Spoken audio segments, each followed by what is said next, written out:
Hey there everybody, and after more than a year, welcome back to Fix My Coaster Layout. Today is episode number 8 in this series.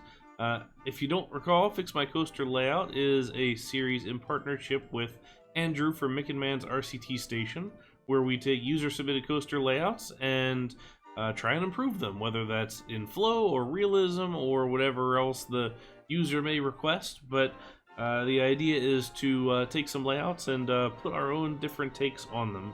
So since it's been so long, I thought we would first look at the submission from last time before we look at what Andrew did for his variety of the layout.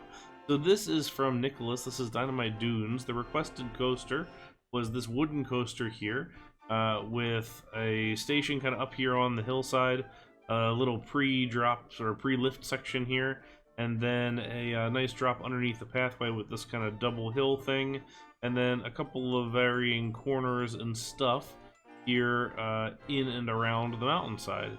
So last video I did my attempt on this and made it more of like a CCI style coaster with a little bit of theming. So if you want to check that out, I'll provide a link down in the description if you want to go back and refresh your memory from that. But let's jump over and take a look at what Andrew did for his submission. Alrighty, so let's take a look at Andrew's layout, which you can already see bears some similarities here with the drop underneath of the pathway here and that little double hill element, as well as some of these crossing elements here. But let's pick up this coaster going down the first drop here. I love the way that it wraps around this little corner right there as well. We got this kind of big fan curve at the end, a little tiny airtime hill there. A nice variety of big drops and small drops, which I think is always kind of fun on a wooden coaster. A little turnaround right here. Unbanked large corner, which I feel like is fine. I typically tend to go more unbanked than banked on wooden coasters. Got a little mid-course breaks there, and then this kind of weaving around the hillside there, which is pretty cool, the way that wraps the coaster. I'm actually really surprised that worked from a clearances standpoint, but it looks like it did.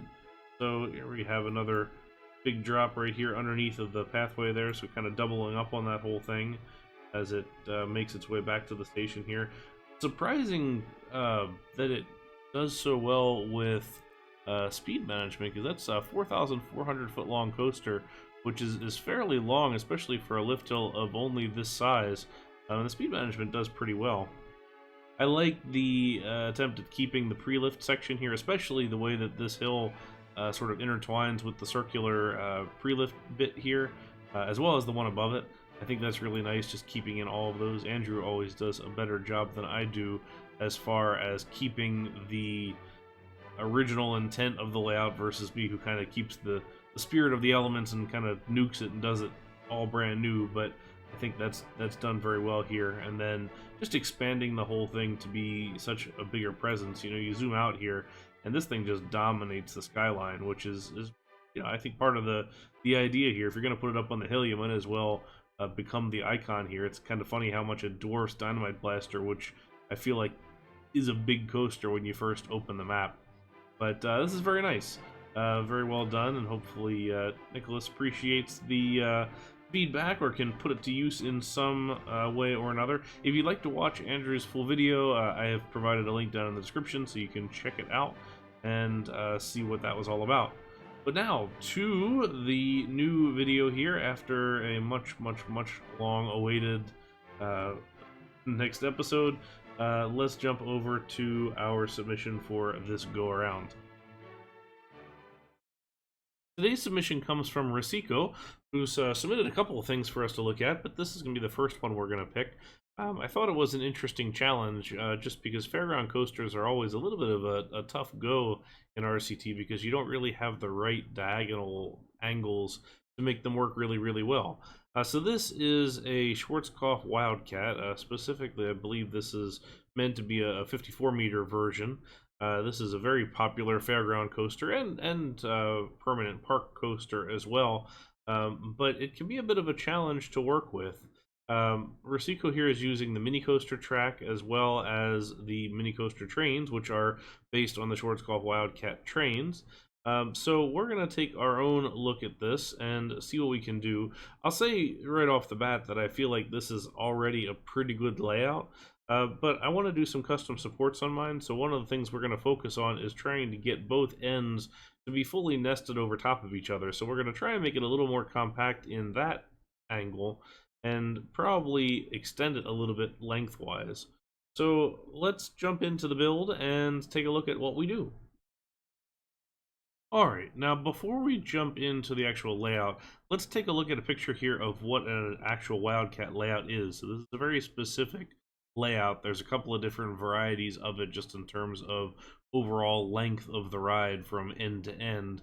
We're going to focus on kind of the larger one, but take a look at the track style for one, and then also just the kind of trains and sports and everything like that. You'll notice that the track is very much nested in the support, so we want to stack things as best as we possibly can. So as we go back to the game here, I'm actually going to do a little bit of an odd move here, and we're going to select a water coaster. Why a water coaster? Well, it'll become clear here in a minute. So we're going to raise it up one because we never put rides on the ground, and we're going to start out with a straight or a curve right away, a straight section, and then another curve. The reason we're going with water coaster is I want this track style. I like the track style with the beams and the limited cross bracing. I think it's a little bit better accuracy-wise than the mini coaster is. The only downside is we don't get banked diving corners, so it's a little bit of a trade-off. But I like the track style, and unlike the junior coaster, the water coaster gives us a chain lift. That's what I want. So we're gonna use the water coaster here for it, and we're going to go up to, since this is 5, we're going to go up to 60, which Risiko's went to 65, and nothing wrong with that, but I want to go to 60 here just from kind of my test builds. So the Wildcats start out with this little dip and climb, and we're going to actually do this dip and climb right back up to where we started, and this is maybe a little bit weird when you think about it because we're going back to the same height that we came off with the lift on. Now, we'll exit the lift with some velocity, so we're going to carry some of that through to this this next little hill. Now, the trick to what we're doing here, just to go for more of the realism aspect, is we're going to add a ton of mass to this ride with the Edit Ride Vehicles plugin. So I'll provide a link to the plugin as well, so you can download that and include this in your build. But that's the way we're going to get this to work, because otherwise those little tiny wild mouse cars, I say, but the automobile cars don't have enough mass to make it up and over. That is the challenge with these single car trains, I guess, for lack of a better term. They just don't have a whole lot of mass to really do stuff with. So with this, we can already see we're fairly long here, and the first element of one of these Wildcats is a straight drop and a straight climb, and we want to be right back over top of this. So we're going to have to put in some extra bits. So I'm going to throw in a straight track here. We're going to do our nice extended drop here with the little shallow section there, and put a flat bit down here. Now we're going to do the same thing on the way up, but on top, we're not going to do the shallow bit. We're just going to level it out. Then I'm going to put one more straight track, and as it turns out, that aligns us just fine. Now, I will remove this one, and I'm going to put this back with a chain lift on it, not because we necessarily need it for the momentum, but because it's something that the Wildcats use in real life as an anti-rollback mechanism, and really it's just a chain dog sawtooth. It's not an actual chain, but we're going to represent that here. It's also going to act for us as a block section, because we don't have really the space to do block brakes on here. I suppose we could in some instances, but this is going to just give us the ability to still run block section mode with a number of trains.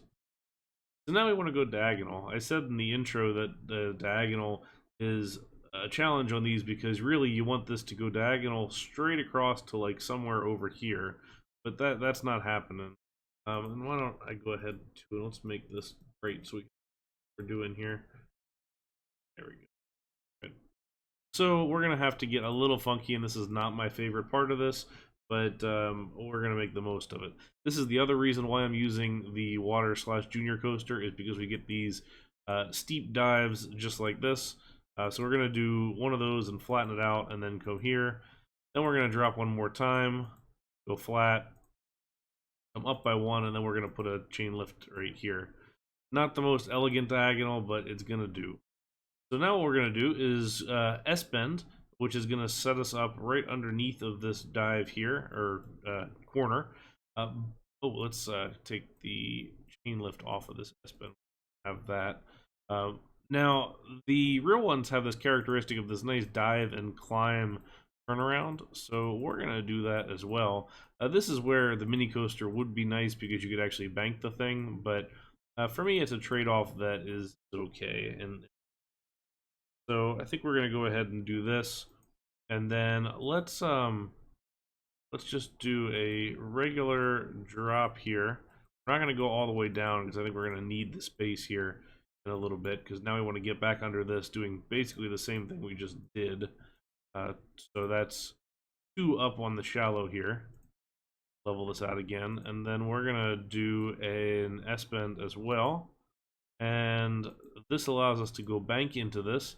Now we can put a dropping helix right here, so we can gain a little bit of that speed again. Go a 3/4 turn here, and now we're gonna drop down. We're gonna put this drop like this.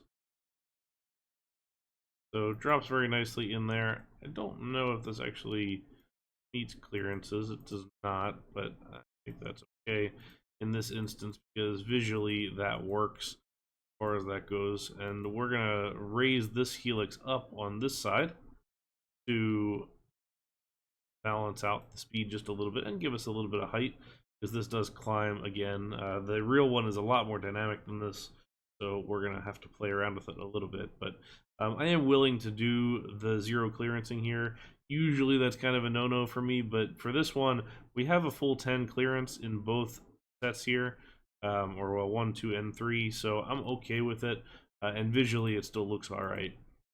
We'll go back to the diagonal here. We're going to cross over again. We'll just drop by 1 here, and then this diagonal puts us underneath of the lift hill again, and we're going to need to go a fair bit here flat before we can actually get up to the final element here. So let's go 2 up. Put a chain lift on this guy right here. Be 2 more flat, and I think that should put us in order here. Alright, so now we're going to go down helix. Now we're going to do that 1 more diving drop here. Then we'll align it this way, and then we're going to use the big turns to get out of it. And that's going to put us back out to here.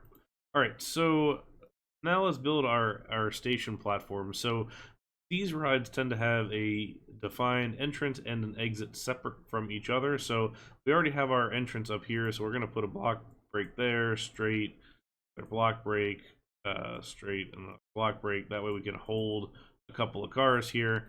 And then let's put the other station like right here. And then behind that we'll put another block break and another straight, and 1, 2, 3, 4, 5, 6. And we might as well do another block break right here. And then we will go ahead and ramp down from a speed. So we'll do 9, 13, and then 18 here. I think should be fine. So that's our overall layout. You can see if we zoom out here, it is a little bit smaller than Risiko's, but it feels like it's a little bit longer. Maybe not, when we compare them side by side. But let's throw an entrance,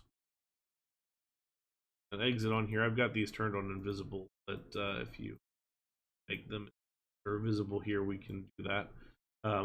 We're also going to make the lift hill 6 miles per hour, and then I'm going to go select the automobile cars. Make sure you have all your cheats applied here in OpenRCT2, so this allows you to do all these changes. We're going to go down to single cars per train, and I'm going to use 6. They're calling boats because they are on the water coaster, so kind of is what it is, but that's all right. All right, so now we're going to click and close and just do it like that. So now that we've got this in, I'm going to go to my plugin here. This is the Edit Ride Vehicles plugin, which is a very, very, very useful plugin if you have never used it before. And we are going to select Water Coaster 1. This is right here. This is this guy. And then here at mass, we're going to select 100 multiplier. And we're going to change this mass from 700 up to 1200. And now we're going to select here all vehicles on all trains, check the mass, and then we're going to click apply. So basically that's going to apply a 1200 mass to these vehicles. So now when we test it, it's actually going to make it around. If you did it beforehand, it won't make it around. So it is going to crawl a little bit on the top corners, but when you get 4 people or the peeps on the ride, it will go a little bit faster. But to be honest, the real ones do go fairly slowly around the top too, so I'm willing to make that. I don't even know if it's a sacrifice, but willing to make that trade-off here. So you can see here we're creeping along, 6 miles per hour, but that's not too far gone, so I'm okay with that in general. Got our nice big drop here, up to the climb. Another flat section here at 6 miles per hour, but that's okay. Gives us our second train or car a little bit of time to catch up as well, and to be able to run a little more frequently as far as the vehicles go. Now we have our little awkward diagonal that comes across here, and now we're going to pick up some speed here, just carrying through with this dive and climb. Those S-bends working real nice. Thing here with this diving helix. Drop, pick up some pretty good speed right here. Climbing helix right here, another drop, climb, and then our finale here in this driving helix, diving corner, and slide around here and into the brakes. It's a little bit fast on the brakes. We could adjust this a little bit, and I'll kind of leave it to you to how smooth you want that to be. I do kind of recall Wildcats being a little aggressive on the braking at times, so be that as it may for everything. You can, if you want, probably run a couple of more vehicles, just if you want to stack more here, but I feel like 6 is a pretty good number because it keeps them stacked here, and it seems like everything stays moving without, too many extras just sitting about. So that's my take on the layout. Fairly similar, when you look at them right here, and it's really not a huge difference.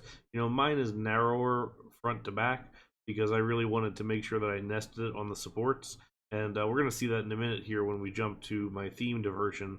But for me, that makes a big difference on the overall aesthetic of the ride once we put some actual theming on top of it. But really, either one of these works just fine, I think. It's a tough ride to do in the game and to make look right, and you have to make a number of trade-offs. And if you're going for pure vanilla and pure gameplay where we're not using some cheats and plugins and things, then it's a lot harder to do this, and frankly probably not really that possible unless you want to throw a larger train on the thing or something like that. But we're gonna make that trade-off because I feel like it's the right look for this kind of a ride. Alright, well, let's jump over and look at the final version with the theming added to it. And here we are with our final themed version of this ride. So I used a lot of custom scenery here, including some half-diagonal elements to really bring home this nested feel like we talked about. So we've got these supports that run up the entirety of the ride here. It's up on blocks like you would typically have on a traveling coaster like this. We've got our entrance here, we've got our exit as well, loaded up real nice, and then a midway here on the side. I've got a little building down here for the chain, which would theoretically go up here, drop straight down, and then go back to the bottom over here. We've also got a little space for compressors here, some flags, and then I'm using Space K's lettering here to use the Wildcat lettering. And actually, the new Edit Ride vehicles plug in the newer version, which apparently it's been out for a little while, but I had not had. 0.1b here lets you move vehicles in the X, Y, and Z position, which is super cool. And that really let me put these Wildcat letters right up against the supports on the backside here. Got a little marquee on top as well, and then I think we're pretty well done. So this one, color scheme wise, is based off of the North Georgia State Fair, owned by James Drew, and I think it's a pretty striking color combo with that kind of neon green and the dark blue and the red cars and everything as well. Feels very appropriate as that. So that is it for today. Thank you for your patience over the last year where we have not had a video like this, and it's been quite a while. So hopefully the next one will not take quite as long. If you would like to submit your own for us, email at fixmycoasterlayout@gmail.com and include your username that you'd like to be called by, what you'd like done to the ride, as far as if you want to focus on realism or flow, or you just, viewer's choice, whatever. Let us know what you think. We do have a bit of a backlog, but if you'd like to send one our way, then we will certainly get on it. So until next time, thank you all very much for watching, and have a great day. See you later.